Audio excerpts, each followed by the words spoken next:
बातमीपत्राची सुरुवात करतोय आत्ताच्या एका महत्त्वाच्या बातमीनं. ऑपरेशन सिंदूरवरून काँग्रेस नेते राहुल गांधी यांनी परराष्ट्र मंत्र्यांना सवाल विचारले. पाकला कसं कळलं की आपण किती विमानं गमावली? राहुल गांधींचा परराष्ट्र मंत्र्यांना हा सवाल आहे. देशाला सत्य जाणून घेण्याचा अधिकार असल्याचं देखील राहुल गांधी म्हणतायत. पाकला माहिती देणं चूक नाही तर गंभीर गुन्हा आहे असं देखील राहुल गांधींनी म्हटलंय. 7 मे रोजी हल्ला केल्यानंतर पाकला कळवलं होतं असं सरकारनं म्हटलंय. काँग्रेसच्या आरोपांवर परराष्ट्र मंत्रालयानं स्पष्टीकरण दिलं.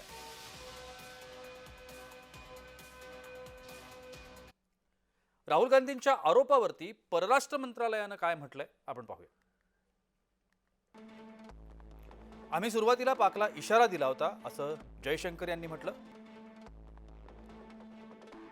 म्हणजेच ऑपरेशन सिंदूरच्या पहिल्या टप्प्यात पाकला सांगण्यात आलं होतं. याचा अर्थ असा आहे की ऑपरेशन सिंदूर सुरू झाल्यावर पाकला इशारा देण्यात आला होता. मात्र काही जणांकडून जाणून बुजून याचा अर्थ ऑपरेशन सिंदूरच्या आधी असा लावण्यात येतोय. सत्याचा उघडपणे विपर्यास करण्यात येतोय हेच आम्ही स्पष्ट करतोय असं देखील एस जयशंकर म्हणतात.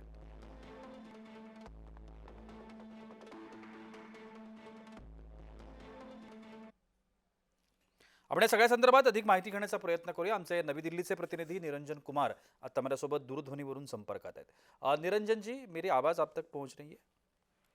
जी बिल्कुल। निरंजन जी, आपने सुना होगा राहुल गांधी ने क्या कहा. राहुल गांधी ने क्या कहा और उसके ऊपर परराष्ट्र मंत्रालय ने उन्हें क्या जवाब दिया ये भी आप जानते हैं. अब मेरा सवाल ये है कि राहुल गांधी ये क्यों कहना चाहते हैं?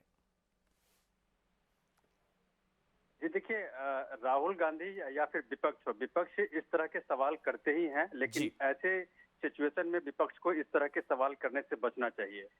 जहां तक बात एस जयशंकर की बात है, तो उसको लेकर के आज जो है संसदीय कार्य समिति की बैठक हुई थी और उसमें विदेश सचिव ने साफ शब्दों में कहा कि एस जयशंकर ने जो बयान दिया था वो आउट ऑफ कॉन्टेक्स्ट में दिया गया था। जी. यानी कि पहले दिन यानी कि 9 मई को जो हमला किया गया था पाकिस्तान पर, तो उस हमले के बारे में ये कहा गया था पाकिस्तान को कि हमने सिर्फ आतंकी ठिकानों पे हमला किया है, हमने सैन्य ठिकानों पे हमला नहीं किया। जबकि राहुल गांधी की तरफ से ये कहा गया कि पहले उनको जानकारी क्यों दी गई, ये सवाल था। तो यही इसी सवाल के जवाब में विदेश सचिव ने आज साफ किया कि विदेश मंत्री का जो बयान था वो आउट ऑफ कंटेक्स्ट में दिया गया था और वो पहले नहीं बाद में दिया गया था। क्योंकि आज विदेश संसदीय समिति की बैठक में आज ये सवाल पूछा गया था विपक्षी सांसदों की तरफ से, तो विदेश सचिव ने इसको लेकर के साफ शब्दों में कहा कि ऐसी कोई बात नहीं है, ये आउट ऑफ कंटेक्स्ट में दिया गया बयान था। दूसरी बात ये थी कि डोनाल्ड ट्रंप को लेकर के थी कि क्या डोनाल्ड ट्रंप ने इसमें भूमिका निभाई है बहिष्कार कराने में, तो इस पर भी विदेश सचिव ने कहा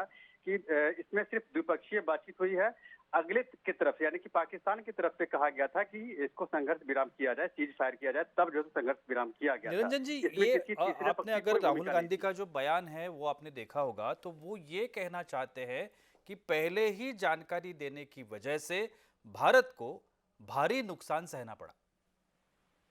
जी देखिए, इस चीज को ही विदेश सचिव ने कहा है कि ये बयान पहले नहीं दिया गया था। ये बयान 9 मई को जब हमला हुआ था उस 9 मई के बाद दिया गया था और ये बयान आउट ऑफ कंटेक्स्ट में दिया गया था कि भाई हमने आतंकवादी के ठिकानों पे हमला किया है, पाकिस्तान के किसी सैन्य ठिकानों पे हमला नहीं किया है। और विपक्ष जो है, खास करके राहुल गांधी ये सवाल कर रहे हैं कि हमला करने से पहले क्यों किया गया था। इसी पर आज संसदीय कार्य समिति की बैठक में विदेश सचिव ने कहा कि ऐसी कोई बात नहीं है, हमने हमला करने के बाद यानी कि स्ट्राइक करने के बाद हमने ये बताया था कि हमने उनके रक्षा ठिकानों पर नहीं किया है, बल्कि हम आतंकवादी ठिकानों को नष्ट कर रहे हैं, ऐसा उन्होंने कहा। निरंजन जी, ऑपरेशन सिंदूर एक पाकिस्तान के लिए एक करारा जवाब था दहशतवाद के खिलाफ, और दहशतवाद के खिलाफ की बात जब आती है तब ये समझ लेना चाहिए, चाहे वो पक्ष हो या विपक्ष हो, विपक्ष के जो लोग हैं उनको ये समझ में आना चाहिए कि ये देश की सुरक्षा के लिए बहुत ही अहम चीज है. आपने बहुत बिल्कुल सही बात कही है जी. विपक्ष के तरफ से एक सवाल उठाए गए थे कि हमारे कितने हथियार नष्ट हुए हैं वो उसकी जानकारी दी जाए। इसको लेकर के भी आज संसदीय कार्य समिति की बैठक में विदेश सचिव ने कहा कि कुछ बातें ऐसी है जो हम इंटरनेशनल लेवल पे हम जो इसको ओपन नहीं कर सकते, ये सीक्रेट मैसेज होता है, सीक्रेट मसला है, इसलिए हम ये बात आपको नहीं बताएंगे कि हमारे हथियार नष्ट हुए या नहीं हुए। बिल्कुल। ये बात विदेश सचिव ने कहा। और दूसरी बात यह है कि विपक्ष की जहां तक बात है, विपक्ष को ऐसे मुद्दों पे ऐसे सवाल करने से बचना चाहिए जो विपक्ष इस तरह का सवाल करके जो है अपना इमेज खराब कर रही है पब्लिक के बिल्कुल सामने। बिल्कुल, मैं और इसी मुद्दे पर देश के निरंजन सामने। जी आ रहा था कि एक पहले अगर हमने देखा होगा सरकार की ओर से तो पूरा मैंडेट है सरकार को, अभी सरकार की ओर से कोई परेशानी नहीं है, लेकिन विपक्ष जितनी इस तरह की बातें करेगा वो अपनी ही इमेज खराब कर रहा है। आपने सही कहा। आप अगर पास्ट में अगर आप देखिए तो पुलवामा में जब हमले हुए थे तब भी ऐसा ही हुआ था। जी उरी में जब हमले हुए थे तब भी सरकार से इसी तरह के सवाल पूछे गए थे कि आप मुझे सबूत दीजिए। बिल्कुल। और अभी जब पहलगाम में हमले के बाद जब जवाबी कार्रवाई हुई है तब भी विपक्ष चाहे अनचाहे जो है यही डिमांड कर रहा है कि सत्ता पक्ष जो है, सरकार जो है, ये बताए कि किस तरह की कार्रवाई हुई और पाकिस्तान का आपने कितना नुकसान किया और हमारा कितना आर्म्स खराब हुआ। जबकि जी सेना पहले ही कह चुकी है कि हमारा किसी तरह का कोई नुकसान नहीं हुआ है। उसके बिल्कुल। बाद भी विपक्ष की तरफ से इस तरह के सवाल करना जो है गैर जिम्मेदाराना है। ये दर्शाता है कि विपक्ष जो है सत्ता पक्ष को से नफरत करके जी और पब्लिक के साथ जो है तो मतलब ये नफरत कर रही है एक तरह से। तो देखिए नक्कीच। विपक्ष के इस जवाब से जी पब्लिक भी खुश नहीं है, खास बिल्कुल करके बिल्कुल। सत्ता पक्ष तो है ही नहीं खुश। जी जी जी, धन्यवाद निरंजन जी आपका, आपने बहुत अच्छे से जानकारी दी।